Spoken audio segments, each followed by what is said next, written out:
সুনীল গগৈৰ পত্নীয়ে আচল ৰহস্য ফাদিল কৰিলে সুনীল গগৈৰ আৰু যিখিনি কথা ছ'চিয়েল মিডিয়াত আগত ক'লে সেইখিনি ছ'চিয়েল মিডিয়াৰ আগত কোৱা মানুহে হতবাক হৈছে সুনীল গগৈৰ পত্নীৰ কথা শুনি কিনে আৰু কি কথা শুনি হতভম্ব হ'ল হয়তো আপুনিও হতভম্ব হ'ব সেইখিনি কথা শুনাৰ পিছত আৰু সেই ভিডিঅ'টো মই আপোনালোকক লগাই দিম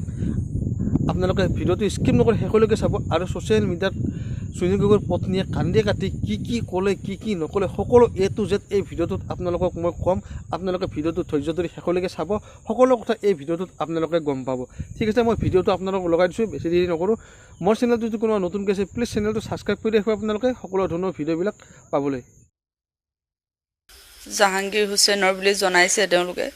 যদি জাহাংগীৰে হয় সুনীল গগৈ ক'ত গ'ল হেতু উলিয়াই দিব লাগে এজন মানুহকটো বিচাৰি নোপোৱাকৈ ইমান ওপৰৰ পৰা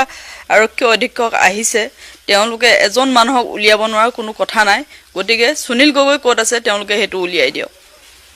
যেহেতু তেওঁলোকে প্ৰকাশ কৰিছে যে গোটেই সমগ্ৰ পৰিকল্পনাটো সুনীল গগৈয়ে এই হত্যাকাণ্ডটো সংঘটিত কৰিছে তেওঁৰ চক্ৰান্ত তেওঁৰ পৰিকল্পনা মতে এই ঘটনাটো সংঘটিত হৈছে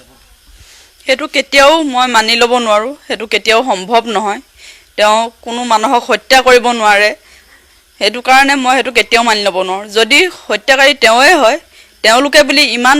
ডিমান্ড দিব পাৰিছে যেতিয়া তেওঁলোকে নিশ্চয় জানে তেওঁ ক'ত আছে তেওঁলোকে উলিয়াই আনক যদি সত্য প্ৰমাণিত হয় যি ব্যৱস্থা ল'ব লাগে লওক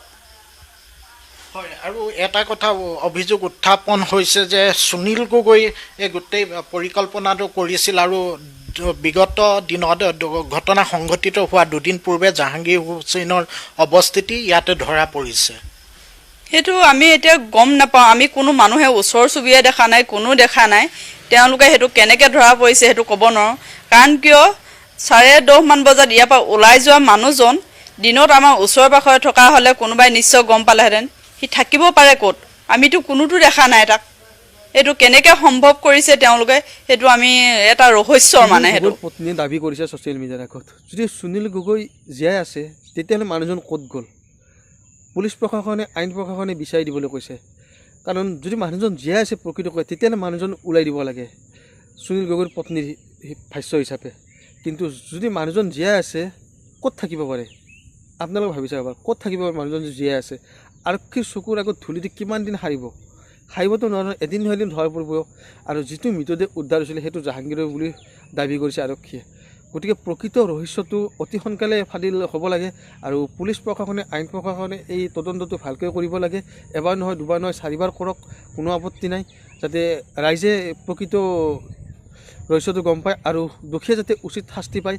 তাৰে কামনা কৰিছে সকলে আৰু যিয়ে নহওক বাৰু যাতে প্ৰকৃত ৰহস্য ফাদিল হয় সেইটোৱে সকলোৱে বিচাৰি আছে আৰু দোষীয়ে শাস্তি পাব লাগে আৰু মই সেইটোৱে বিচাৰিছোঁ ঠিক আছে বাৰু আজিলৈ ইমানতে সামৰিছোঁ যদি ভিডিঅ'টো চাই ভাল পাইছে লাইক এটা কমেণ্ট এটা কৰি দিব